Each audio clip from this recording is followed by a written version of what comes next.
Hey guys, welcome back to the channel study portal में आप सभी लोगों का एक बार फिर से स्वागत है।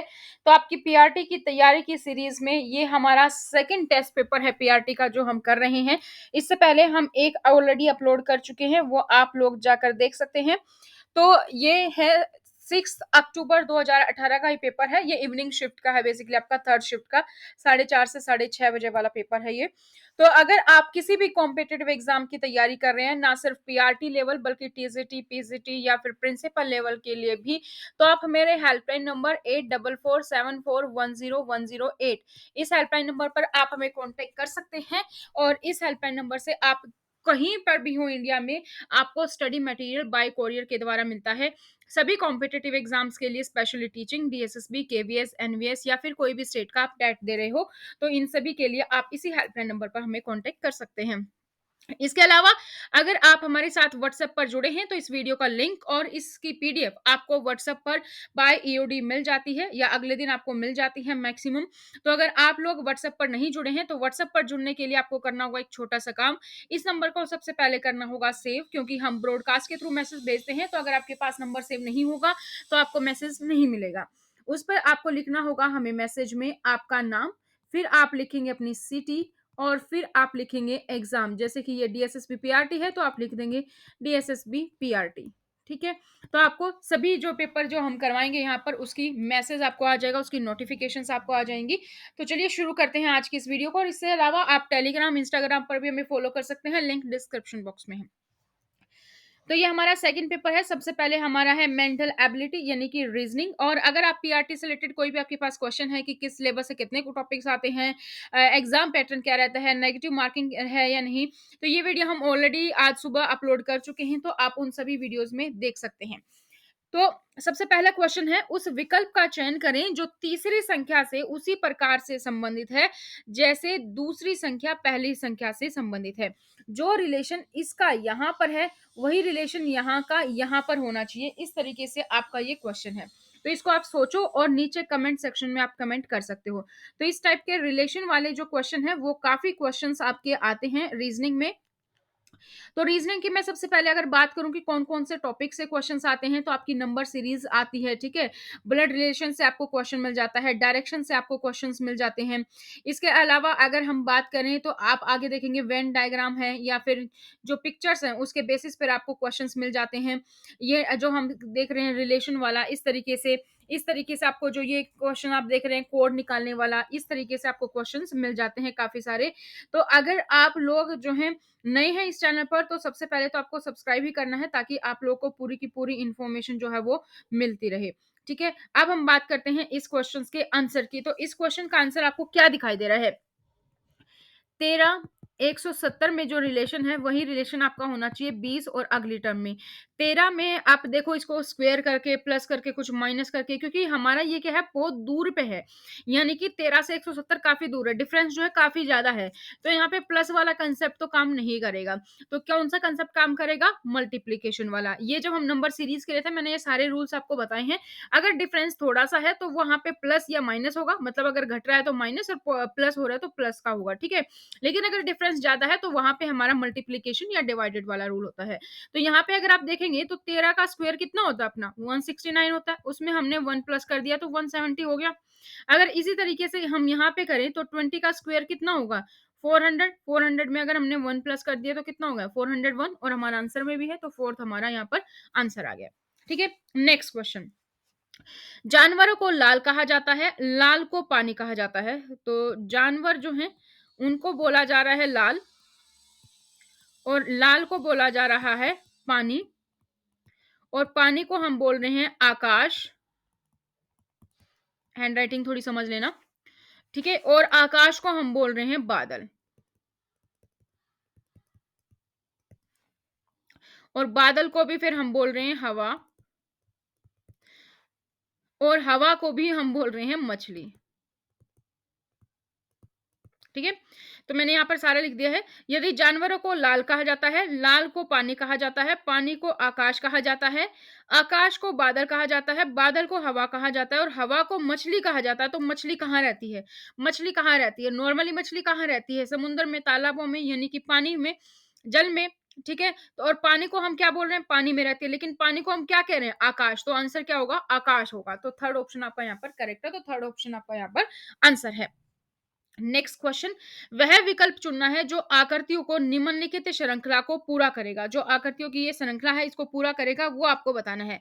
इससे पहले मैं आप लोग को बता दूं, अगर आप नए हैं तो ये वीडियो आपको जो टेस्ट सीरीज की हमने शुरू की है प्रीवियस ईयर पेपर्स की, पीआरटी की स्पेशली अभी यहाँ पर हम कर रहे हैं, तो हर रोज रात को 9 बजे आपको ये वीडियो मिल जाती है। तो बिना कुछ सोचे बिना कुछ समझे, अगर नोटिफिकेशन बाय चांस नहीं भी आता है तो आपको क्या करना है, स्टडी पोर्टल चैनल खोलना है और वहां पे देखना है कि 9 बजे वीडियो आई है या नहीं आई है, और वो वीडियो आपको विजिट करनी है। ठीक है? अब हम बात करते हैं इसके बेसिक पे। आकृतियों की श्रृंखला को आपको पूरा करना है। यहाँ पे एक सर्कल था और सर्कल के अंडर था यहाँ पर हमारा ट्रायंगल, तो ट्रायंगल को हमने अलग निकाल दिया। लेकिन अगले में क्या है? अगले में इस तरीके से है। अब इसको कहीं न कहीं हमें क्या करना है, ये फिट होगा कहीं न कहीं, क्योंकि यहाँ सर्कल की अगर हम बात करें तो सर्कल है यहाँ पर, लेकिन ये हमारी 4 की थी और ये हमारी 6 की है, तो ये वाला तो ऑप्शन हमारा नहीं होगा। अब आकृति हमारी यहाँ पे ट्रायंगल थी इसके अंदर, तो ये आकृति अब किसी के अंडर होनी चाहिए, तो यहाँ पे ये आकृति है, यहाँ पे ये है लेकिन ये टेढ़ी है, लेकिन हमारा ट्रायंगल तो एज़ इट इज़ था, तो ये वाली भी नहीं होगी, ये वाली भी नहीं होगी। आंसर हमारा कौन-सा बचा? First option. तो फर्स्ट हमारा यहाँ पर करेक्ट है। नेक्स्ट क्वेश्चन फोर्थ, आपको वो विकल्प चुनना है जिसकी की दर्पण छवि है, mirror, mirror image. Mirror image हमें कहाँ दिखाई देती है? मिरर इमेज इस साइड हमें दिखाई देती है मिरर इमेज। तो ये कैसे दिखाई देगी हमें? कुछ इस तरीके से दिखाई देगी।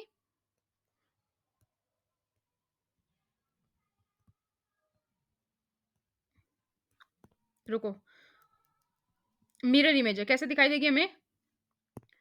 टी का तो हमें टी ही दिखाई देगा, एन हमें कुछ इस तरीके से दिखाई देगा उल्टा, फिर यू हमें यू ही दिखाई देगा और एच भी हमें एच ही दिखाई देगा, तो ये होगा। तो ये हमारा कौन सा है? थर्ड है।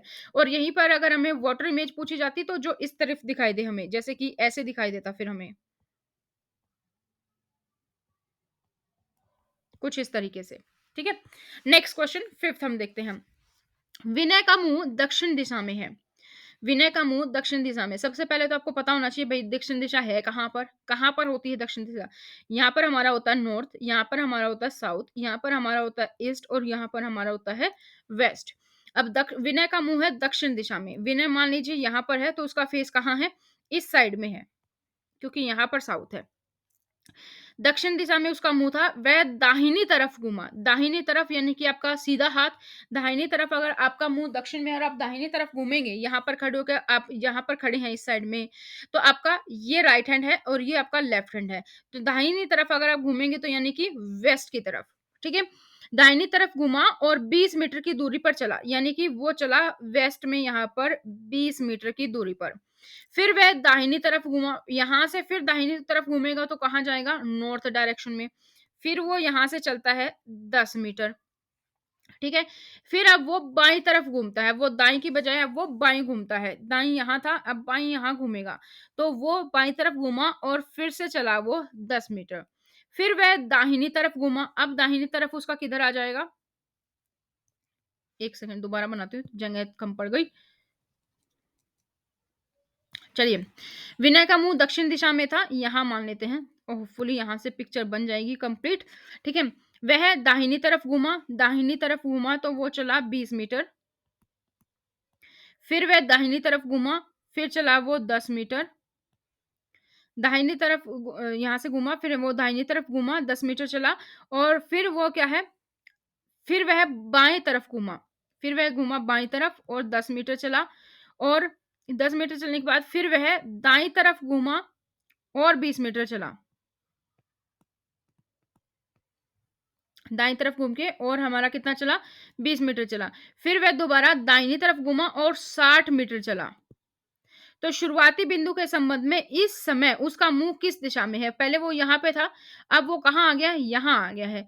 और ये हमारे अगर मैं पॉइंट यहाँ पर ऐसे बना दूँ तो यहाँ कौन-सी डायरेक्शन है? ये इस तरीके से डायरेक्शन अब इसकी हो गई। बंदा यहाँ पे था, अब वो किस डायरेक्शन में? यहाँ पर नॉर्थ है, यहाँ पर ईस्ट है, तो ये कौन-सी डायरेक्शन हमारी? नॉर्थ ईस्ट डायरेक्शन है, तो उत्तर पूर्व हमारा आंसर हो जाएगा। ठीक है? Next question. सिक्स, आपको एक पर्सन या दो कथन एक और दो दिए गए हैं। आपको यह सुनिश्चित करना है कि कथनों में दिया गया डेटा पर्सन का उत्तर देने के लिए पर्याप्त है कि नहीं। आपको जो सेंटेंस दिया गया है आपको बताना है कि उससे आप आंसर निकाल पाएंगे कि नहीं निकाल पाएंगे। ठीक है, ए बी सी डी ई, इनमें से सबसे हल्का कौन है वो आपको बताना है। ए बी सी डी ई है, इसमें से सबसे हल्का कौन है वो बताना है। पहला कथन कहता है सी बी और ई से भारी है। जो सी है वो बी से भी भारी है और ई से भी भारी है, लेकिन डी से हल्का है। लेकिन डी से हल्का है। डी से, सॉरी, सी बी और ई से तो भारी हो गया, लेकिन डी से हल्का है। ठीक है, यानी कि डी ज्यादा भारी है। तो डी सबसे भारी नहीं है और डी जो है हमारा वो सबसे भारी नहीं है। तो अब आपको बताना है कि कौन सा आंसर होगा। यहाँ पर ए के बारे में तो कुछ कहा ही नहीं गया, तो हमें नहीं पता ए सबसे भारी है कि सबसे हल्का है। सेकंड, अगर हम माने कि देखो डी हमारा, सी हमारा जो है हल्का है डी से, यानी कि डी भी भारी है और सी भी हमारा भारी है बी और ई से।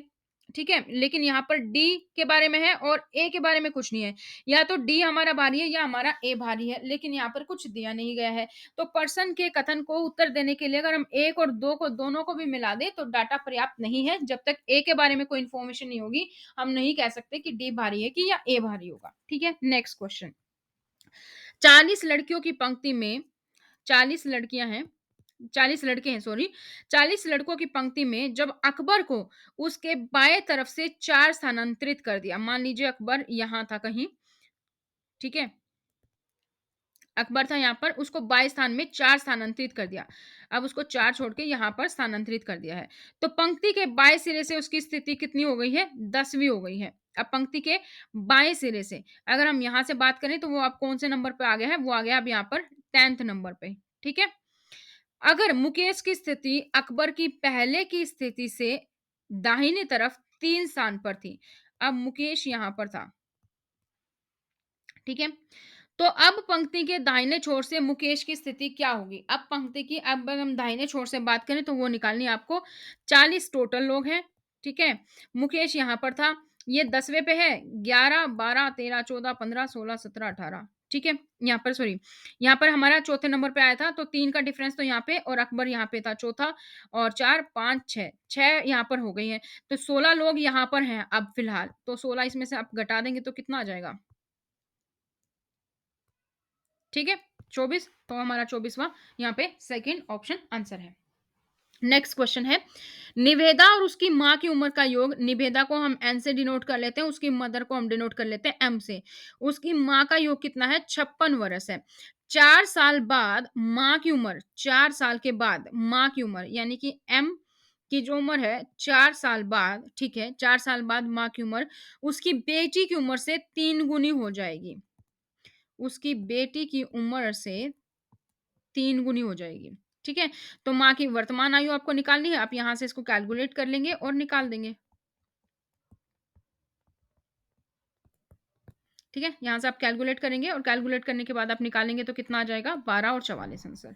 नेक्स्ट क्वेश्चन, प्लस का अर्थ है मल्टीप्लीकेशन, माइनस का अर्थ है प्लस, मल्टीप्लीकेशन का अर्थ है माइनस, और प्लस का अर्थ है डिवाइड।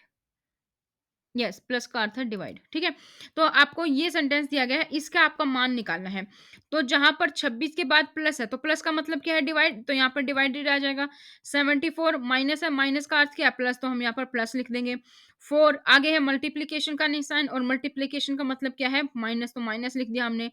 फिर प्लस का मतलब है मल्टीप्लीकेशन, तो हमने ये इस तरीके से लिख दिया। अब आप इसको कंप्लीट सोल्व करेंगे तो आपका आंसर आ जाएगा 480। नेक्स्ट क्वेश्चन, आपको 2 कथन और 2 निष्कर्ष दिए गए हैं, तो नीचे दिए गए विकल्पों में से आपको निष्कर्ष के बारे में सही टिप्पणी चुननी है। सुमन प्रतिभाशाली है और सुमन पुरुष है। ठीक है, तो सुमन प्रतिभाशाली है और सुमन पुरुष है। आई होप आपको दिखाई दे रहा होगा क्लियरली। यहाँ जो फोन टैग क्वेश्चन का वो छोटा है, तो ठीक है, सुमन प्रतिभाशाली है, पहला कथन ये है। और दूसरे कथन की मैं बात करूं तो सुमन जो है वो पुरुष है। इसके बेसिस पे हमें निष्कर्ष निकालने हैं। पहला कथन कहता है कि पुरुष प्रतिभाशाली होते हैं। यहाँ पर बताया गया कि सुमन प्रतिभाशाली और सुमन पुरुष है। एक पुरुष के प्रतिभाशाली होने से इसका मतलब ये नहीं है कि सभी पुरुष प्रतिभाशाली हैं। तो यहाँ पर क्या है, पहला सेंटेंस तो गलत है कि पुरुष प्रतिभाशाली होते हैं, ये इस कथन से नहीं निकलता है। ठीक है। सेकंड, सुमन प्रतिभाशाली है क्योंकि वह पुरुष है। तो ये तो कोई बात नहीं हुई कि प्रतिभाशाली है तो पुरुष ही होगा। तो इससे कोई लेना देना नहीं है। पुरुष भी हो सकते हैं, स्त्री भी हो सकती है, प्रतिभाशाली कोई भी हो सकता है। तो यहाँ पर क्या आ गया आंसर आपका, ना तो ए और ना ही बी, दोनों का ही अनुसरण नहीं होता है यहाँ पर। तो ये ना तो ए का अनुसरण होता है और ना ही बी का अनुसरण होता है। नेक्स्ट क्वेश्चन, 5 दोस्त एक पंक्ति में बैठे हैं। 1 2 3 4 5, 5 दोस्त हैं एक पंक्ति में बैठे हैं। सुनीता प्रीति के बगल में बैठी है। जो सुनीता है वो प्रीति के बगल में बैठी है। बगल तो इधर भी हो सकता है, इधर भी हो सकता है। ठीक है। लेकिन धान्या के बगल में नहीं है। लेकिन धान्या नहीं है इसके बगल में कहीं पर भी। अब किरूबा रोहिणी के बगल में बैठी है। किरूबा जो है वो रोहिणी के बगल में बैठी है। जो सबसे बाईं तरफ बैठी है, जो किरूबा रोहिणी के बगल में बैठी है, जो सबसे बाईं तरफ बैठी है। सबसे बाईं तरफ कौन बैठा है, अब यहां से हमें पता चल गया। किरूबा रोहिणी के तो बगल में बैठी है। ठीक है। जो सबसे बाईं तरफ बैठी है, और रोहिणी कहाँ बैठी है, रोहिणी सबसे बाईं तरफ। बाईं तरफ हमारा इधर से, तो इधर रोहिणी बैठी, तो इधर हमारा कौन बैठा, किरूबा बैठ गई। ठीक है। धान्या कुरुबा के बगल में नहीं बैठी है। धान्या जो है वो कुरुबा के बगल में नहीं बैठेगी। ठीक है जी। धान्या को कुरुबा के बगल में नहीं बिठाना है। ओके। सुनीता के पास कौन बैठा है ये आपको निकालना है। अब सुनीता के पास कौन बैठा था, प्रीति बैठी थी। लेकिन सुनीता धान्या के पास नहीं बैठी थी। तो अगर हम प्रीति को यहां बिठा दे और धान्या को यहां बिठा दे, सुनीता को यहां बिठा दे, तो हमारा काम हो जाएगा। इससे ना तो कुरुबा के पास बैठी है ये धनी, और यहां पर हमारा सुनीता हो गई है। तो ना तो हमारा यहां पर क्या बैठा है, सॉरी, प्रीति यहाँ पर हो गई है, और सुनीता जो है हमारी वो धान्या के करीब भी नहीं बैठी है। तो कुछ इस तरीके से हमारा यहाँ पर आ जाएगा। तो सुनीता के पास कौन बैठी है, सुनीता के पास प्रीति बैठी है और धान्या बैठी है। धान्या तो नहीं आएगा यहाँ पर, क्योंकि क्रूबा और प्रीति यहाँ पर आ रहा है अगर आप इसको बैठाएंगे तो। क्योंकि अगर हमने यहाँ पर बैठा दिया प्रीति को और यहाँ पे हमने बैठा दिया सुनीता को, तो सुनीता तो धान्या के पास बैठ ही नहीं सकती, तो ये वाला तो नहीं आएगा। तो ये आंसर आपका ना ये वाला होना चाहिए, किरूबा और प्रीति वाला। ये वाला आंसर नहीं होना चाहिए मेरे अकॉर्डिंग, बट एक बार आप फिर से सोल्व करके देख लेना, कोई मिस्टेक हो गई तो। नेक्स्ट क्वेश्चन देखते हैं। यह वन आरेख चुनना है जो 3 वर्ग जीप, कार और वाहन के बीच संबंधों को सबसे अच्छी तरीके से दिखाता है। जीप, कार और वाहन के बीच संबंध। तो जीप क्या है, एक वाहन है। कार क्या है, एक वाहन है। और ये दोनों ही क्या है, वाहन है। ठीक है। तो ये वाला सबसे करेक्ट है, तो ए हमारा ऑप्शन करेक्ट हो जाएगा। नेक्स्ट क्वेश्चन, एक घड़ी को 7 बजने में 7 सेकंड लगते हैं। एक घड़ी को 7 बजाने में 7 सेकंड लगते हैं।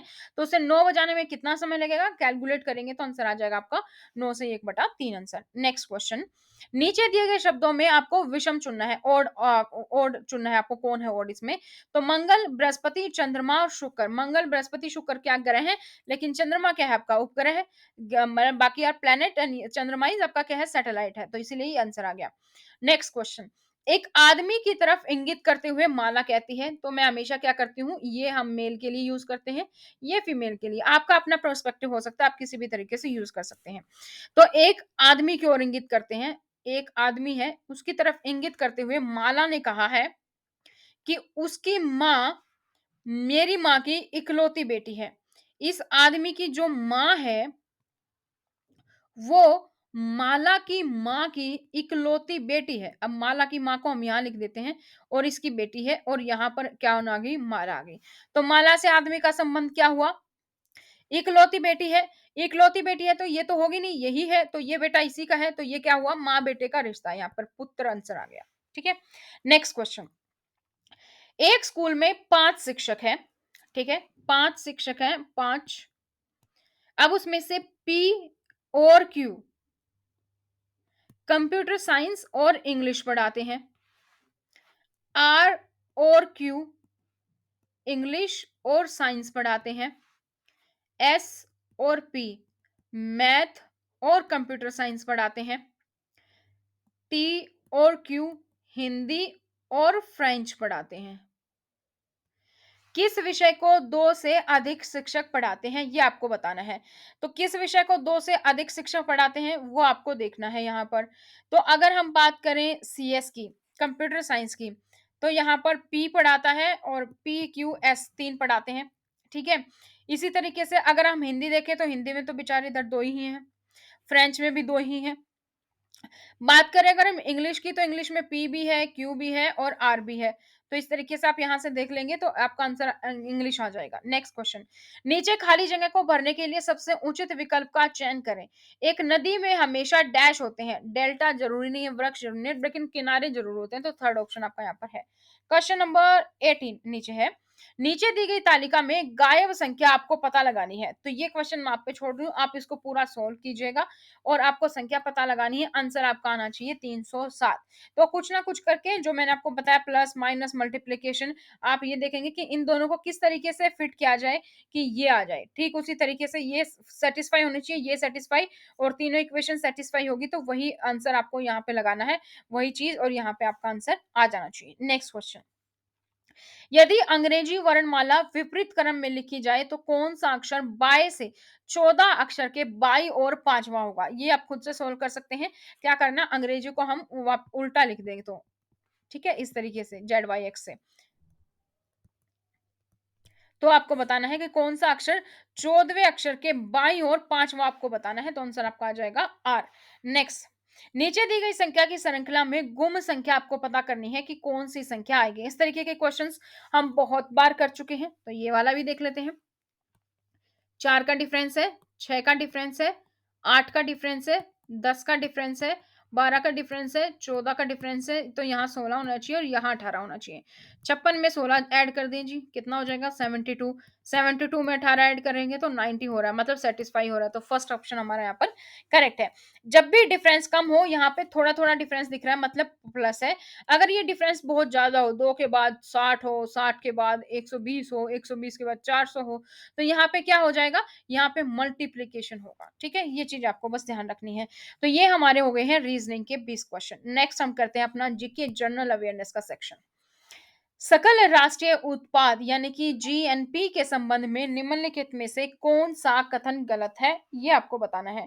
आपको पता होना चाहिए जीडीपी क्या होती है, ठीक है, आपका जो है ये जीएनपी की हम बात कर रहे हैं, ये क्या होती है।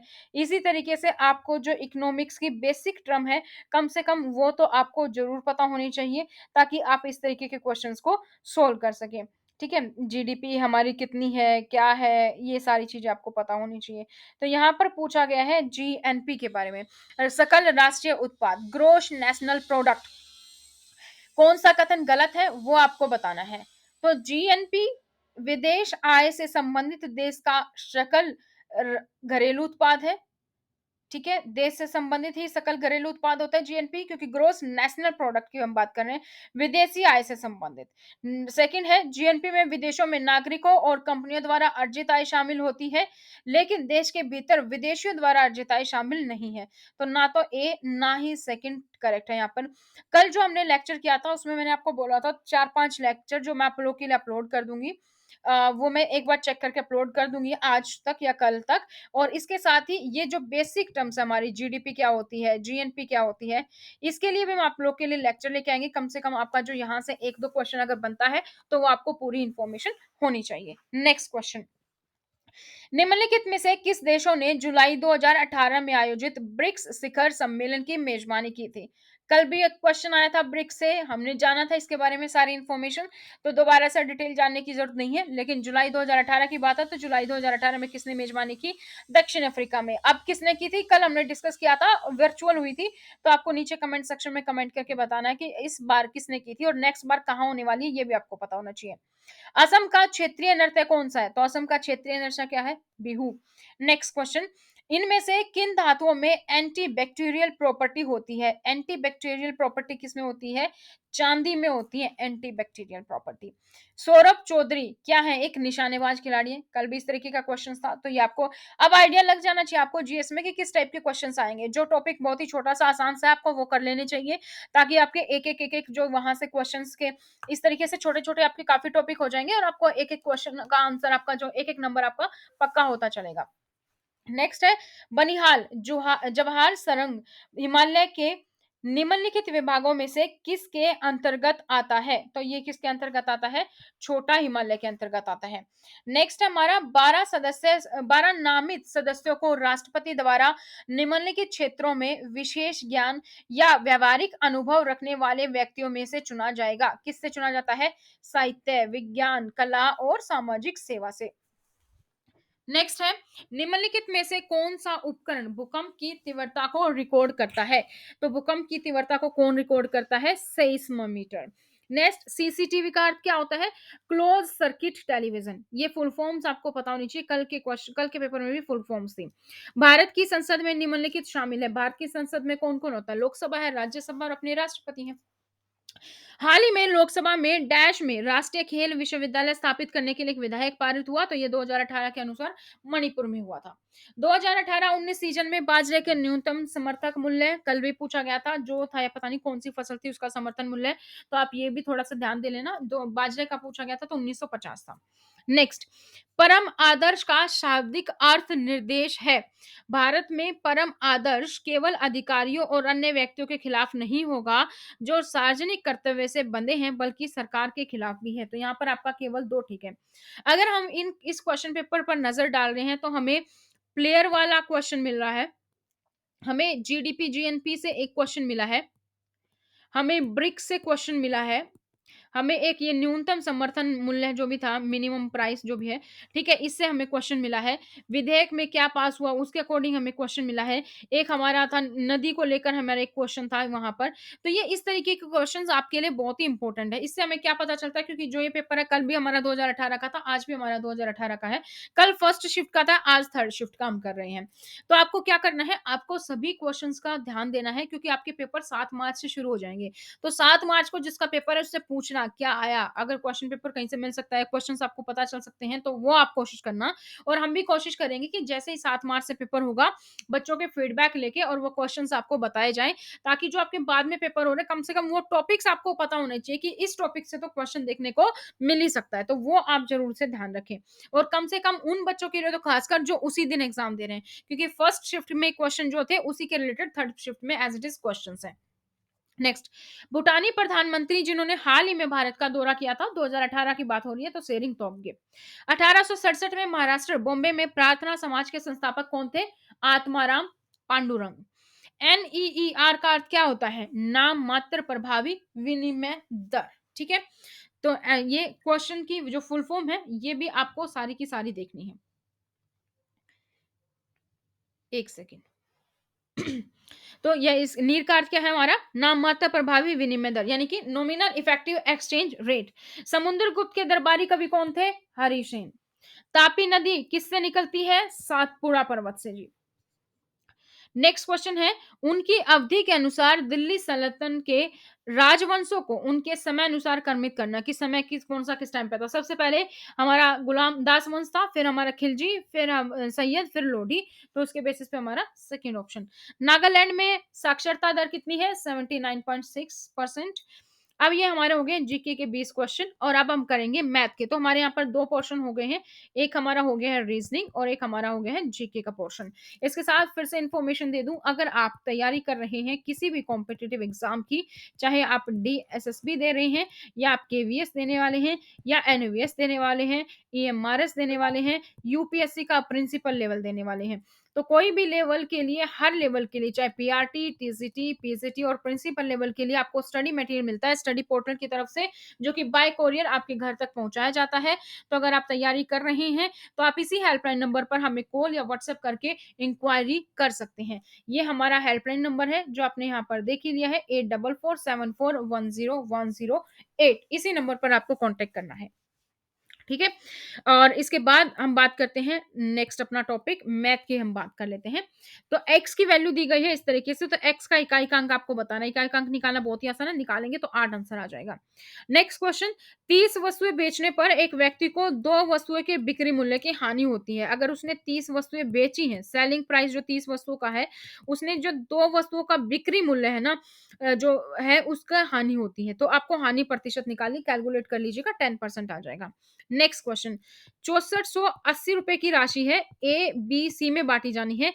इस तरीके से बांटी जानी है कि ए का 6 गुना हिस्सा बी के 4 गुने के हिस्से के बराबर है। ए का 6 गुना हिस्सा बी के 4 गुने हिस्से के बराबर है और सी के 3 गुने हिस्से के बराबर है। तो आपको यहाँ से रेशो पता चल गया है, सी को कितना पैसा मिला, आसानी से निकाल लीजिएगा, 2880 आपका आंसर है। नेक्स्ट है, एक नाव 4 घंटे में 15 किलोमीटर धारा प्रतिकूल अपस्ट्रीम और 18 किलोमीटर की डाउनस्ट्रीम कर सकती है। ठीक है?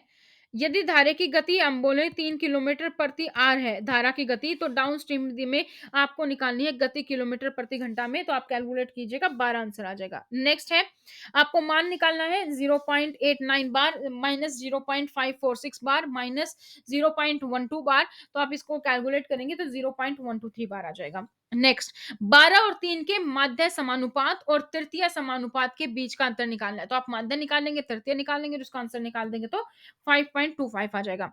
नेक्स्ट भी आपको सोल्व करना है, 52.9 into 47.1 divided by 5 two 9 plus 471 square minus में 5 टू 9 माइनस 471 स्क्वायर, तो A square minus B square और ए प्लस बी का होल स्क्वायर, यहाँ पे आप फॉर्मूला पुट करेंगे और कट पिट हो जाएगा और आंसर आपका आ जाएगा 0.0025। नेक्स्ट है, एक त्रिभुज की भुजाएं हैं 9 है, 12 है और 15 है। ठीक है? त्रिभुज के हर एक शीर्ष पर केंद्र के साथ 2 सेंटीमीटर त्रिज्या के वृत्त खींचे गए हैं। तो त्रिभुजों के क्षेत्र द्वारा जो आवर्चित क्षेत्र है उसका आपको क्षेत्रफल निकालना है, कैलकुलेट करेंगे तो 47.72 सेंटीमीटर स्क्वायर जो है आपका यहाँ पर आ जाएगा। नेक्स्ट क्वेश्चन, नेक्स्ट है आपका क्वेश्चन नंबर 9, दो संख्याओं का महत्तम समापवर्तक आपका 23 है और उनका योग जो है वो आपका कितना है, 276। यदि दोनों संख्याएं 3 अंकीय संख्याएं हैं, यानी कि ए बी सी इस तरीके के फॉर्म में है, तो आपको उनके व्युत्क्रमों का योग निकालना है। तो 1/a प्लस में 1/b क्या आंसर आएगा वो आप कैलकुलेट करेंगे तो 12 डिवाइडेड बाय 805 आ जाएगा।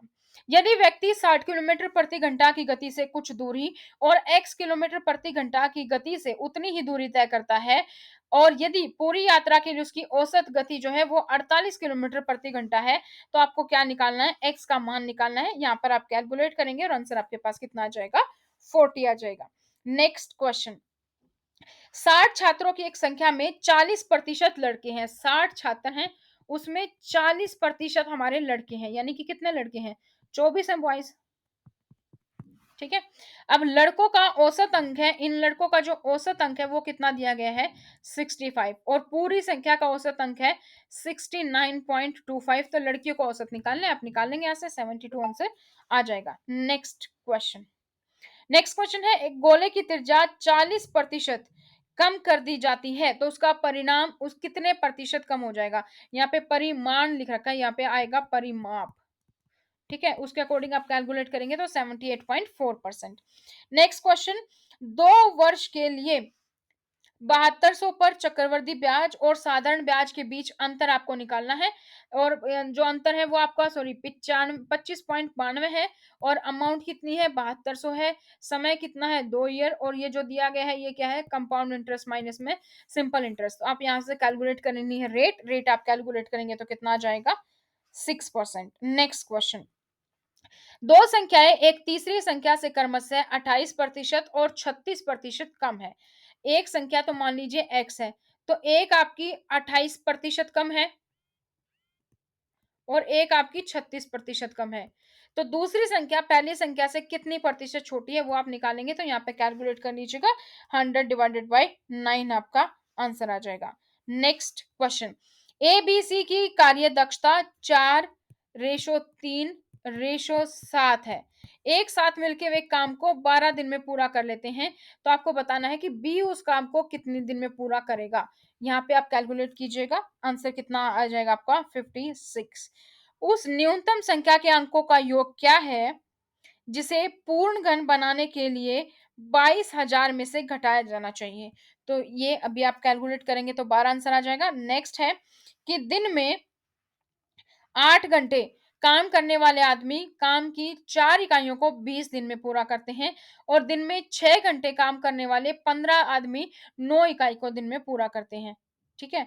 तो जो 15 आदमी है वो 9 इकाई को कितने दिन में पूरा करेंगे वो आपको बताना है। कैलकुलेट कीजिएगा, 48 आंसर आ जाएगा। नेक्स्ट क्वेश्चन, एक वस्तु का अंकित मूल्य 6,750 है, उसे 15% और x प्रतिशत अंकित मूल्य है 6,750। पहले 15% का डिस्काउंट दिया, फिर हमने x% का डिस्काउंट दिया और बिक्री मूल्य कितना है 4590। तो x का मान आपको ज्ञात करना है, 20% आपका आंसर आ जाएगा कैलकुलेट करने पर। नेक्स्ट क्वेश्चन जो हमारा है कॉम्प्रिहेंशन के बेस पे, निम्नलिखित तालिका एक कॉलोनी में विभिन्न आयु समय को दर्शाती है, तो निवासियों की मध्य आयु आपको यहाँ पर ज्ञात करनी है। कुछ इस तरीके का क्वेश्चन है, कल ये जो पहले शिफ्ट में था वो उसमें क्या था, पहले शिफ्ट में स्टूडेंट्स यहाँ पर दिए हुए थे। ठीक है, और इसमें यहाँ पर नागरिकों की बात हो रही है। तो यहाँ पर हम देखेंगे निवासियों की मध्य आयु क्या है वर्ष के निकटतम एक दशमलव स्थान तक, तो यहाँ पर 38.5 आपकी कैलकुलेट हो जाएगी और 20वां भी क्वेश्चन आप कैलकुलेट करेंगे तो 72 आपका यहाँ पर हो जाएगा। अब हम करते हैं इंग्लिश के question. She is a smart worker isn't she, तो अप्रोप्रिएट क्वेश्चन टैग आपको पता करना है। देखिए यहाँ पर अगर इससे क्वेश्चन पूछा गया तो यहाँ पर भी इसी तरीके से आएगा इजंट शी। ठीक है, कांट डजंट आर नहीं आएगा। She is a smart worker, जैसे I am smart, I am not I, तो इस तरीके से आएगा। तो यहाँ पर पहले इज है तो यहाँ पर भी इजंट शी आएगा। ठीक है, इस तरीके से, क्योंकि उसके बारे में ही बात हो रही है, तो इसलिए यहाँ पर ये आंसर आपका करेक्ट है, फोर्थ। नेक्स्ट क्वेश्चन है, arrange the following sentence in meaningful grammatically correct order. आपको करेक्ट ऑर्डर में इनको लगाना है। तो सबसे पहले तो आंसर जो शुरुआत है वो कहाँ से होगी, जहां पर सब्जेक्ट होगा। The question is how to entict them to take up physical activity. Phones have kept them away from outdoor sports. This has resulted. Result आ रहा है यानी कि सी तो नहीं हो सकता, ए हमारा नहीं हो सकता है। ठीक है, तो youngsters are hooked on to their smartphones, the only way seems to be coax them out of his habit. तो youngsters have hooked on their smartphone, ये पहले आएगा, फिर बी आएगा, फिर आएगा अपना सी, फिर ए और फिर ई। इस तरीके से आप यहाँ पर देख लेंगे कि कौन सी बात किसके बाद कही जानी चाहिए। One of the option is a complete sentence, एक ऑप्शन है जो कंप्लीट सेंटेंस है वो आपको बताना है। Milk and honey, folk music, the fish in water नहीं है, लेकिन ह्यूमंस हैव फीलिंग, आदमियों की फीलिंग्स होती हैं, तो ये हमारा कंप्लीट है। Next question, he feels panicky under pressure. Appropriate antonym आपको निकालना है। एंटोनिम यानी कि विपरीतार्थक शब्द, और विपरीतार्थक शब्द यहाँ पर क्या है, काम। पैनिक होना मतलब काम होना, शांत होना। विच सेंटेंस मेक मोस्ट सेंस, कौन सा सेंटेंस है जो इसकी सबसे ज्यादा यहाँ पर आपको सेंस बनती हुई नजर आ रही है। He is a compulsive liar therefore no one trust him, ये यहाँ पर है। Next, dash C she is with her eyes she won't believe it, जब तक कि वो अपनी आंखों से नहीं देख लेती वो बिलीव नहीं करेगी। Until C she is with her eye he she won't believe it. Dash for 9 hours now he arrived at 7 AM and it's 4 PM now, वो 9 घंटे से वेट कर रहा था, वेट कर रहा है, has been waiting. Next question, the bystander guided me to the specific location, इसका सिनोनिम स्पेसिफिक यानी कि exact location, particular, third option आपका यहाँ पर करेक्ट है। Shefali dash to become an air hostess, Shefali is training to become an air hostess. Danny asked the secretary how long do you want me to wait, the reported speech, आपको इसका narration बनाना है। तो Danny ask the secretary how long do you है, तो यहाँ पे क्या हो जाएगा, did he want him to wait, तो ये थर्ड ऑप्शन आपका यहाँ पे करेक्ट है। एक सुइटेबल क्लोज आपको यहाँ पर पता करना है। Young people prefer junk food despite knowing it's all effects. ठीक है, यंग पीपल जो है वो जंक फूड को प्रेफर करते हैं, उनके इल इफेक्ट्स जो है, खराब जो भी दुष्प्रभाव है उनके पता होने के बाद भी। Next, the ambassador was overlooked by the leader, appropriate antonym आपको बताना है। तो ओवरलुक्ड यानी कि noticed. Next, it was a spontaneous action, it save the child life, यहाँ का सिनोनिम क्या है? Unplanned, spontaneous unplanned. Next, he looked dash the window pane but couldn't see the burglar clearly. Correct option आपको यहाँ पर करना है, he looked through the, he looked through the.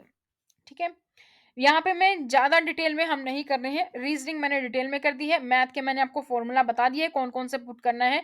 तो ज्यादा डिटेल में हम इसलिए नहीं कर रहे हैं क्योंकि 200 क्वेश्चन है, आपको कंप्लीट करने हैं।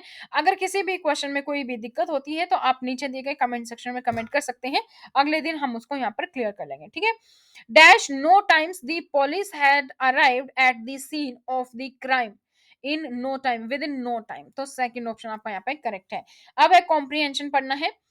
To start, we suggest heading straight for Tokyo's colorful Harajuku neighborhood with the trendy street art, fun cafes, vintage boutique, and all the Tokyo paraphernalia of your dreams. You won't find a shopping experience quite like this anywhere else in the world. Aside from Harajuku, Tokyo is also known for its concept stores and department stores, all of which have contemporary design elements that will have you heading home with just as much decor inspiration as new purchases. Some of our favorites to visit are Sister Tokyo, La Kagu, Takshimya, and Beams. The Shukizi Fish Market should be your inevitable lunch spot during your culture day.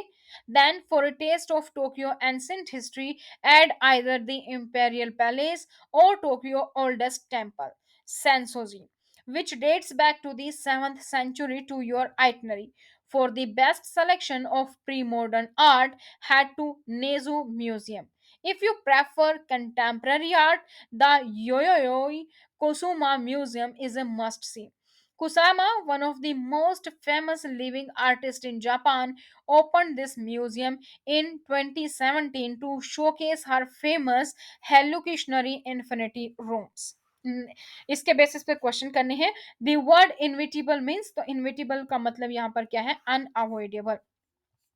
Next question, the passage is a, passage is a क्या है? Travel log है, यहाँ पर travel के बारे में बातें हो रही हैं। नेक्स्ट क्वेश्चन, पैराफेरनलिया, इसका मतलब क्या है? स्टफ। नेक्स्ट क्वेश्चन है, only one of these statements about Harajuku is true, क्या ट्रू है इसके में? यू वोंट फाइंड एक्सपीरियंस, जो यहाँ का शॉपिंग का है वो आपको वर्ल्ड में कहीं नहीं मिलेगा। For Tokyo's oldest temple head to dash and the for best selection of pre modern art head to dash. अगर ओल्डेस्ट टेम्पल देखना है तो सेंसोजी और न्यूजी म्यूजियम, अगर आपको प्री मॉडर्न आर्ट देखनी है तो। अब हमारा है हिंदी के पोर्शन, इंग्लिश का कंप्लीट यहाँ पर हो चुका है। तो यहाँ पर भी सबसे पहले पैसेज दिया गया है। शुक्ल जी मनोविकारों का विश्लेषण परीक्षण जीवन के अनुभव के आधार पर करते हैं। पुस्तकीय ज्ञान के आधार पर वह निर्णय नहीं देते। वस्तुतः उनके मनोवैज्ञानिक निबंध, उनके काव्यशास्त्रीय एवं समालोचकीय चिंतन की ही भूमिका है। निबंधों से उनके देश प्रेम के स्वरूप का भी पता चलता है। वे देश प्रेम को देश की प्रकृति, देश की भाषा, संस्कृति, देश के लोगों के सद्धर्म में पहचानते हैं। उन्होंने अपने प्रसिद्ध निबंध लोभ और प्रीति में देश प्रेम की व्याख्या मनोविकार के रूप में की। उन्होंने प्रेम से करुणा को जोड़ा है। आपको इसके पैसेज के बेस पर आंसर देने हैं। तो शुक्ल जी मनोविकारों का विश्लेषण जीवन के किस आधार पर करते हैं? तो अनुभव के आधार पर करते हैं। सेकंड क्वेश्चन कहता है, शुक्ल जी ने प्रेम से किसको जोड़ा है? तो प्रेम से उन्होंने करुणा को जोड़ा है। नेक्स्ट क्वेश्चन, शुक्ल जी के काव्य शास्त्रीय चिंतन की भूमिका वाले निबंध कौन से हैं? मनोवैज्ञानिक निबंध है। नेक्स्ट क्वेश्चन क्या कहता है, गद्यांश में शुक्ल जी के किस निबंध का जिक्र है? तो गद्यांश में जो जिक्र है वो है लोभ और प्रीति का। नेक्स्ट क्वेश्चन है, मनोविकारों का संबंध किससे है? मनोविकारों का संबंध है भावों से। नेक्स्ट क्वेश्चन, अब जिसके पास कुछ भी ना हो उसे हम क्या कहेंगे? अकिंचन। अनेक शब्दों के लिए एक शब्द। तत्सम शब्द आपको नीचे दिए गए शब्दों में पहचानना है और वो यहाँ पर क्या है? नृत्य। मिठास, मिठास क्या संज्ञा है? मिठास भाव है, भाववाचक। कौन-सा शब्द देशज है वो आपको पता लगाना है, तो यहाँ पर देशज शब्द है कटरा। निम्न में से कौन-सा शब्द स्त्रीलिंग है? स्त्रीलिंग आपको यहाँ पर पता लगाना है, तो यहाँ पर हत्या स्त्रीलिंग है। आग्रह, आग्रह का विलोम शब्द क्या होगा? दुराग्रह। कौन-सा शब्द तद्भव है? तो यहाँ पर इन ऑप्शंस के अकॉर्डिंग डंक है। उद्घाटन का संधि विच्छेद आपको करना है, तो उद्घाटन का संधि विच्छेद क्या होगा? उत्जमाघाटन। संतोष, संतोष में कौन-सा उपसर्ग है? संतोष में उपसर्ग है सम। ताजा किस प्रकार का विशेषण है? ताजा जो विशेषण है वो है आपका गुणवाचक विशेषण। उपदेशक में प्रत्यय है, उपदेशक में प्रत्यय आपका कै। उपसर्ग क्या होता है? पहले आने वाला। प्रत्यय क्या होता है? जो पीछे आता है। मकान की दोनों तरफ दीवार है, वाक्य में अशुद्ध अंश क्या है? मकान की, ये अशुद्ध अंश है। ठीक है, मकान में दोनों तरफ दीवार है। आम का पर्यायवाची शब्द जो नहीं है, तो अमिया आम का पर्यायवाची शब्द नहीं है।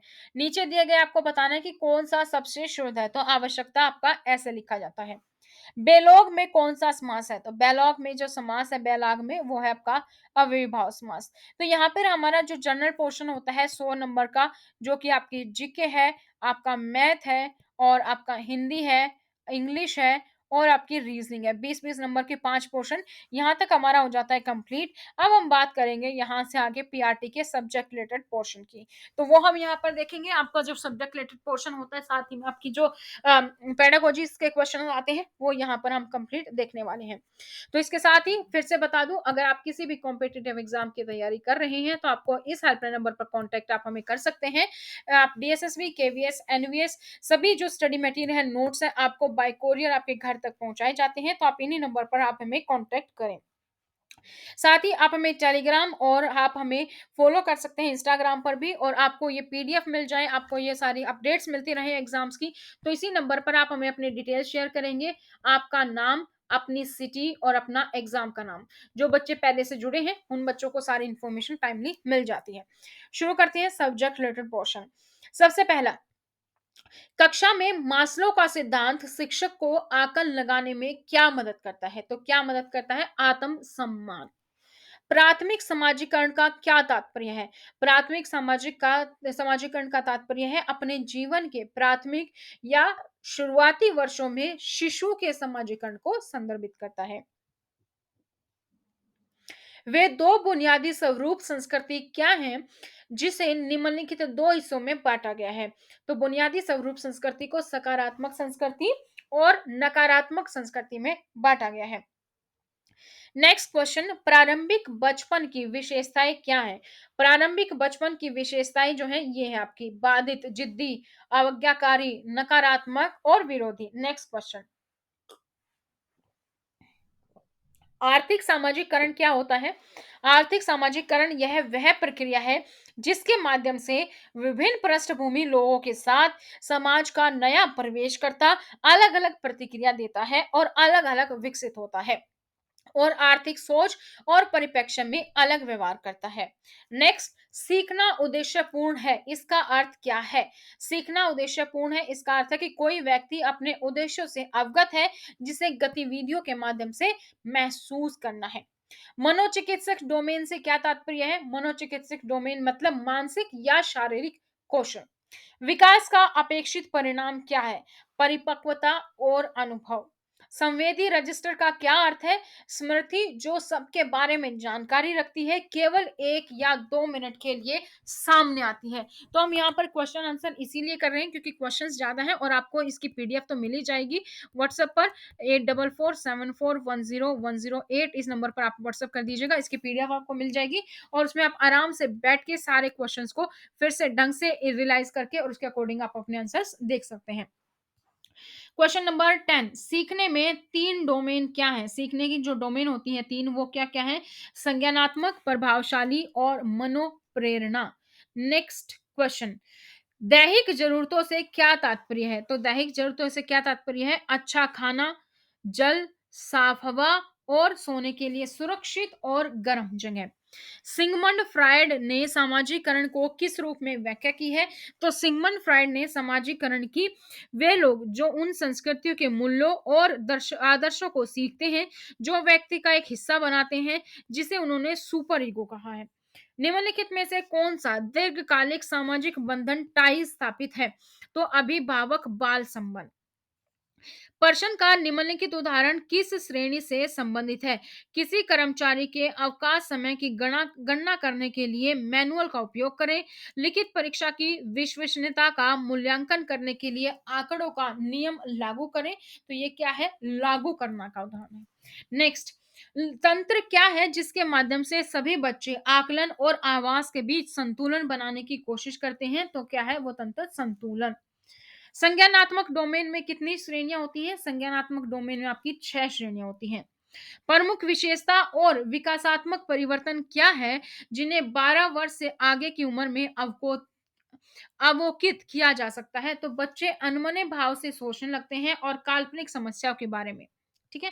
सामाजिकरण शब्द क्या अर्थ क्या है? सामाजिकरण यह बातचीत की प्रक्रिया को संदर्भित करता है जिसके माध्यम से व्यक्ति जिसमें वह पैदा हुआ है कि सामाजिक समूह की आदतों, दृष्टिकोण, मूल्यों और मान्यताओं को सीखता है। नेक्स्ट क्वेश्चन, मूर्त संक्रियात्मक अवस्था किस उम्र तक रहता है? तो मूर्त संक्रियात्मक अवस्था आपका 7 से 11 वर्ष तक रहता है।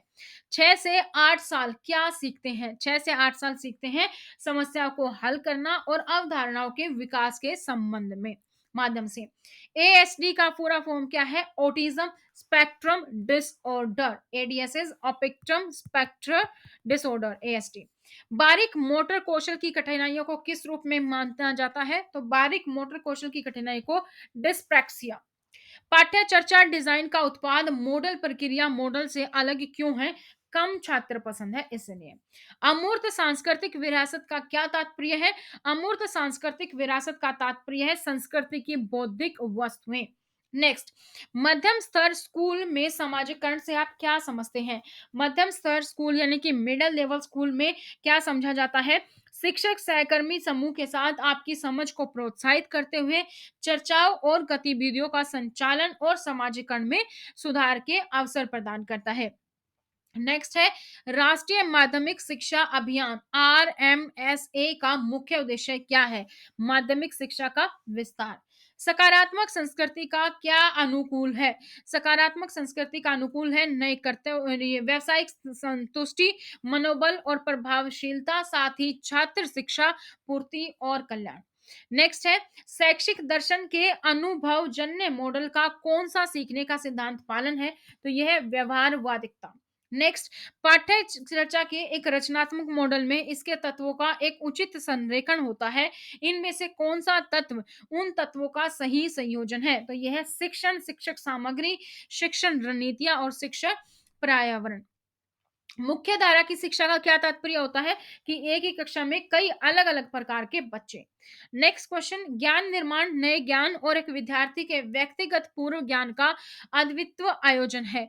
उपरोक्त सिद्धांत को निम्नलिखित में से किन विचारधारा द्वारा पैरवी की जाती है? तो ये रचनावाद आएगा आपका आंसर यहाँ पर।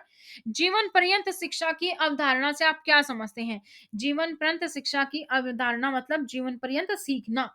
नेक्स्ट क्वेश्चन, सीता अनंत रमन से निम्नलिखित में से किसकी रूपरेखा को निर्धारित की है? तो यह है महिला शिक्षा को। भारत में गृह शिक्षा निम्नलिखित में से कौन है? तो गृह शिक्षा है अलग अलग लोगों के लिए वैकल्पिक शिक्षा। नेक्स्ट है, इंग्लिश में दो क्वेश्चन यहाँ पर। What is the expansion of OCR? OCR की फुल फॉर्म क्या है? Optical character recognition. Micro computers are those which have, micro computer जो स्पेसिफिक पर्पस के लिए होते हैं। नेक्स्ट क्वेश्चन, शिक्षा वह चीज है जो मनुष्य को आत्मनिर्भर और निस्वार्थ बनाती है। यह विचार को किसने दिया था? यह विचार है ऋग्वेद का। ठीक है। Social stratification is the term use for, तो सोशल स्ट्रैटिफिकेशन यूज होती है division of society into layer. निम्नलिखित में से कौन सी लीकोमोटर विकलांगता नहीं है? लोकोमोटर विकलांगता अंग छेद नहीं है। एक लिंग पर दूसरे लिंग को प्राथमिकता या पूर्वाग्रह को क्या कहा जाता है? इसको हम बोलते हैं लैंगिक पक्षपात। ठीक है। किस प्रकार की परीक्षण सामग्री में छात्रों को लिखने से पहले जानकारी का चयन, व्यवस्थित और एकीकृत करने की आवश्यकता होती है? तो यह है आपका निबंध परीक्षण। जब हम कहते हैं कि कंप्यूटर बहुमुखी है तो इसका क्या अर्थ है? इसका अर्थ है कि कंप्यूटर एक साथ कई कार्य कर सकता है। कंप्यूटर सॉफ्टवेयर होता क्या है? Computer software is a set of instructions. Next question, निम्नलिखित में से कौन सा उपलब्धि परीक्षण का व्यवहारिक उपयोग है? तो उपलब्धि परीक्षण का व्यवहारिक उपयोग है, यह उस सीमा का मूल्यांकन करने में मदद करता है जिस पर शिक्षा के उद्देश्यों को हासिल किया जा रहा है। नेक्स्ट है, शिशुओं के बीच मौखिक भाषा के विकास की विशेषताओं में से एक क्या है? यह है शब्दों को आवाज में बोलना। कक्षा 3 भाषा शिक्षक वर्ग में बहुत सी सुनवाई और मौखिक अभ्यास की पैरवी कर रही है। यह क्या लक्ष्य रख रही है? तो यह रख रही है वह छात्र को खुद को सोचने और व्यक्त करने में सक्षम बना रही है। नेक्स्ट है, which of the following part is responsible for execution of computer program? Computer program के एग्जीक्यूशन के लिए कौन रिस्पॉन्सिबल है? सीपीयू। नेक्स्ट, वयस्कों को इरादतन अनुभव को लेने और साझा करने के लिए समय लेना चाहिए। इसका अर्थ क्या है? इसका अर्थ है बच्चों को उन चीजों और घटनाओं के बारे में बात करने के अवसर प्रदान करना जो यहाँ और अब अतीत और वर्तमान और काल्पनिक नहीं है। नेक्स्ट क्वेश्चन है, आवेदन उद्देश्य से क्या तात्पर्य है? आवेदन उद्देश्य से तात्पर्य है यह तर्क, परिकल्पना, व्याख्या और भविष्यवाणी की क्षमताओं को विकसित करके हासिल किया जाता है। Next question, which of the following is an example of utility software? Utility software का जो आपका एग्जांपल है यहाँ पर वो आपको बताना है। तो वायरस स्कैनर क्या है? Utility software. कोई भी ऐसा सॉफ्टवेयर जो किसी ना किसी पर्पस के लिए, काम के लिए यूज होता है। नेक्स्ट है, monitor of TV screen is also known as, monitor of TV screen को हम वीडीयू भी बोलते हैं, विजुअल डिस्प्ले यूनिट हम इसको बोलते हैं। नेक्स्ट हम बात करते हैं, which of the following is an example of long term planning? Long term planning क्या होगी? ईयर जो प्लान करते हैं तो वो हमारी लॉन्ग टर्म प्लानिंग, क्योंकि period plan, lesson plan, unit plan इसमें से कोई भी नहीं है। नेक्स्ट बात करते हैं, a teacher wants to assess how a student use or handle the instrument in a math lab during practical work. Which evaluation tool does the teacher needs to use? Performance test से पता चल जाता है। तो performance test यहाँ पर आपका answer रहेगा। नेक्स्ट क्वेश्चन की ओर बात बढ़ते हैं। तो नेक्स्ट क्वेश्चन हमारा कहता है, कक्षा 2 अंग्रेजी शिक्षक कक्षा में सीख, सुनने और मौखिक अभ्यास की पैरवी कर रहे हैं। तो वह शिक्षार्थियों को अंग्रेजी सुनने और बोलने में अवसर प्रदान करती है। इससे उसकी कक्षा में विद्यार्थी क्या करेगा? अंग्रेजी में खुद को सोचने और व्यक्त करने में सक्षम बनाएगा। नेक्स्ट है, निम्नलिखित में से कौन सा अच्छे परीक्षण की गुणवत्ता नहीं है? तो अवलोकन अच्छे परीक्षण की गुणवत्ता नहीं है। नेक्स्ट, संवादात्मक अध्यापन के सिद्धांत, संचार और संस्कृति परस्पर संबंध सिद्धांत से आप क्या समझते हैं? भाषा अधिग्रहण के लिए कक्षा का अनुभव सांस्कृतिक इनपुट में समर्थ होना चाहिए। Next, which of the following is not an example of computer peripheral? Computer peripheral का कौन सा एग्जांपल नहीं है? मॉनिटर, माउस, सीपीयू, ये ठीक है, ये सब क्या पेरिफेरल, लेकिन प्रोसेसर नहीं है पेरिफेरल। शुरुआती सालों में भाषा विकास क्यों महत्वपूर्ण है? क्योंकि यह बच्चों को सामाजिक दुनिया में पेश करता है। नेक्स्ट, आप तथ्यात्मक से क्या समझते हैं? तथ्यात्मक होता है संदर्भ निर्भर नियम और शैली। एक शिक्षण में व्यक्ति व्यवस्थित प्रक्रिया शामिल करता है जिसमें विषय वस्तु की व्यवस्था होती है और प्रयास का वितरण होता है। शिक्षक को जो उपयोग कर रहा है वह क्या है? वह है तत्काल उद्देश्य को पूरा करने के लिए एक विशेष चाल। नेक्स्ट है, निम्नलिखित में से कौन सा कला प्रदर्शन करने का एक उदाहरण है? तो कला प्रदर्शन करने का उदाहरण जो आपका यहाँ पर दिया गया है वो क्या है? आपका नृत्य। Next question, NGC stands for, NGC is national green crops. Latin शब्द क्री का मतलब क्या होता है? इसका मतलब होता है दौड़ना। ए ऑप्शन करेक्ट है यहाँ पर।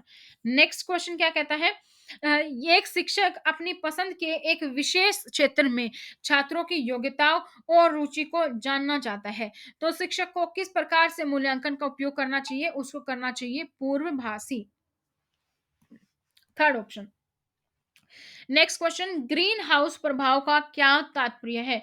ग्रीन हाउस प्रभाव इज पर्यावरण संबंधी समस्या। नेक्स्ट क्वेश्चन क्या कहता है, किशोरों को एक सुरक्षित और सहायक माहौल पाने का अधिकार है।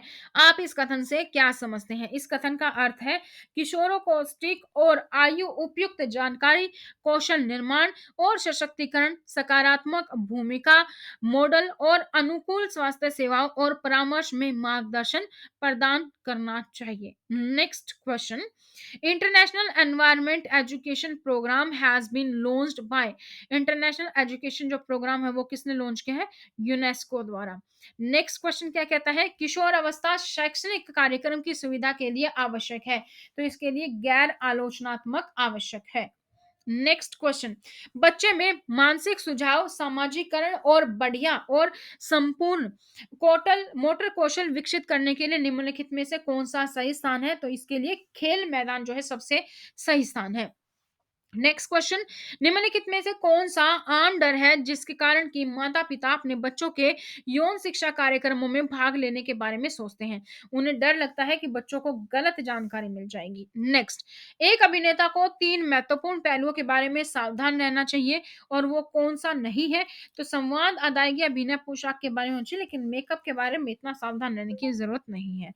प्याजे ने संज्ञानात्मक विकास के 4 चरणों को बताया था। संज्ञानात्मक विकास में 4 चरणों के बारे में आपको बताना है कि ऐसा पहला कौन-सा है जो जन्म से लेकर भाषा के सीखने तक कौशल के बारे में बात करता है, तो वो है ज्ञानेंद्रिय। नेक्स्ट क्वेश्चन, निम्नलिखित में से कौन-सा मूल गणितीय अवधारणाओं के शुरुआती चरणों का उदाहरण नहीं है? तो शुरुआती चरणों का उदाहरण जो है इसमें ऊपर-नीचे ये वाला नहीं है। Next question, in environmental education awareness and training यानी कि ईईएटी वेस्ट मैनेजमेंट क्या है? Waste management capacity building activity. यदि कक्षा में एक दृश्य बनाया गया है तो इस प्रक्रिया को क्या कहा जाएगा? इसको कहा जाएगा भूमिका अदाकारी। विशेषकर प्राथमिक स्तर पर कला शिक्षा की नींव कैसे रखी जाती है? तो मोटर कौशल शिक्षा द्वारा। जंगल का खंडन, इसका अर्थ क्या है? इसका अर्थ है वन का नाश कर देना। नेक्स्ट क्वेश्चन, किशोर अवस्था में निम्नलिखित में से कौन सा सामान्य और उच्च जोखिम वाला व्यवहार है? तो तंबाकू, शराब, भांग, नशीला पदार्थ जो बड़ी बीमारियों या यहाँ तक कि मौत का कारण बन सकते हैं। यह व्यवहार दुर्घटनाओं, हिंसा, मानसिक बीमारियों और उत्पादकता के नुकसान से संबंधित है। नेक्स्ट है, इनमें से कौन सा रचनात्मक नाटक है? रचनात्मक नाटक है ब्लॉक और व्हील वाले खिलौनों के साथ खेलना। नक्शा क्या है? नक्शा होता है हमारा एक द्विआयामी सहायता। नेक्स्ट, छात्रों द्वारा एक निश्चित अवधि में किए गए कार्यों का संग्रह क्या कहलाता है? तो एक निश्चित अवधि में किए गए कार्यों का संग्रह विभाग कहलाता है। निम्नलिखित में से कौन सा एसएमसी या पीजीए के प्रमुख कार्यों में से एक है? स्कूल विकास के कार्यान्वयन का पर्यवेक्षण और समर्थन ये है। नेक्स्ट है एनयूईपीए। एनयूईपीए का पूर्ण रूप क्या है? एनयूईपीए का पूर्ण रूप है national institute of educational planning and administration. शिक्षक शिक्षा पर एशियाई सम्मेलन कब आयोजित किया गया था? यह आयोजित किया गया था आपका 14 से 19 जून 1971। जीवन कौशल विकास क्या है? जीवन कौशल विकास है यह एक जीवन पर्यंत प्रक्रिया है जो व्यक्तियों को बढ़ने और परिपक्व बढ़ाने में मदद करती है। नेक्स्ट क्वेश्चन, ग्रीन हाउस गैसों के उत्सर्जन के कारण क्या खतरा हो सकता है? भूमंडलीय उष्मीकरण। नेक्स्ट क्वेश्चन, सहकर्मी समूह किशोरों में सामाजिक कौशल को कैसे बढ़ावा दे सकते हैं? दोस्ती के माध्यम से किशोर रचनात्मक पारस्परिक कौशल विकसित कर सकते हैं। सामुदायिक निम्नलिखित में से किस पर एक वॉच डॉग है? तो वो है अपना स्कूल पर। निम्नलिखित में से किस में राष्ट्र सर्वोच्च है? राष्ट्र सर्वोच्च है भारत में सामुदायिक विकास के लिए बहुस्तरीय योजना ढांचा। ऑस्टियोपोरोसिस कौन सी अवस्था है? ये एक हड्डी का कम द्रव्यमान होना अवस्था है। जब बच्चे को दौड़ते समय गिरने से चोट लगती है तो चोट भारी होती है तो उसे क्या कहते हैं? उसको कहते हैं खरोच। आंतरिक प्रतियोगिताओं में से किसका उल्लेख है? आंतरिक प्रतियोगिताओं में से इनमें से इंट्रा स्कूल प्रतियोगिताएं। हाल के वर्षों में थीस फेस्टिवल को निम्नलिखित में से किस राज्य सरकार द्वारा एक महत्वपूर्ण आदिवासी त्योहार के रूप में मान्यता दी गई? तो ये दिया गया था तेलंगाना। दादी और नानी की कहानियों को किस प्रकार का ज्ञान बढ़ता है? इससे स्थानीय स्रोत होता है। निम्नलिखित में से कौन सा रेडियोधर्मी प्रदूषण का कारण बन सकता है? तो परमाणु संयंत्र खराबी। शिक्षाविद बीके का योगदान क्या है? सूक्ष्म कौशल की सूची। सबसे पहले समुदाय को किसने परिभाषित किया? एरिस्टोटल ने समुदाय को सबसे पहले परिभाषित किया। शिक्षक शिक्षा इज इक्वल टू शिक्षक कौशल प्लस शैक्षिक सिद्धांत और व्यवहारिक कौशल। खेलते समय गहरे घाव के मामलों में आवश्यक प्राथमिक चिकित्सा क्या होगी? सबसे पहले खून को रोकना। परियोजना विधि किस अमेरिकी शिक्षाविद के विचार पर आधारित है? तो यह आधारित है विलियम किलपैट्रिक। इसके साथ ही हमारा कंप्लीट होता है यहाँ पर अपना कंप्लीट पीआरटी का पेपर। कल फिर मिलेंगे 9 बजे एक और पीआरटी के पेपर में, जिसमें हम ऐसी तरीके से टोटल 200 क्वेश्चंस को डिस्कस करेंगे। तो अगर आप इसकी पीडीएफ चाहते हैं तो इस नंबर पर आप हमें व्हाट्सएप करेंगे अपने नाम के साथ, अपने सिटी के साथ और अपने एग्जाम के साथ, यानी कि डीएसएसबी पीआरटी, और आप लिख देंगे प्रीवियस ईयर पेपर आपको चाहिए, तो आपको यहाँ पर मिल जाएगा। जो बच्चे ऑलरेडी पीआरटी के ब्रॉडकास्ट में ऐड है उनको ये आ जाएगा, हो सकता है आज या कल तक भी आ जाए। तो एक बार मैसेज भेजने के बाद जस्ट ये मत सोचेगा जस्ट अभी आ जाए, क्योंकि बहुत सारे मैसेज होते हैं, काफी टाइम लग सकता है।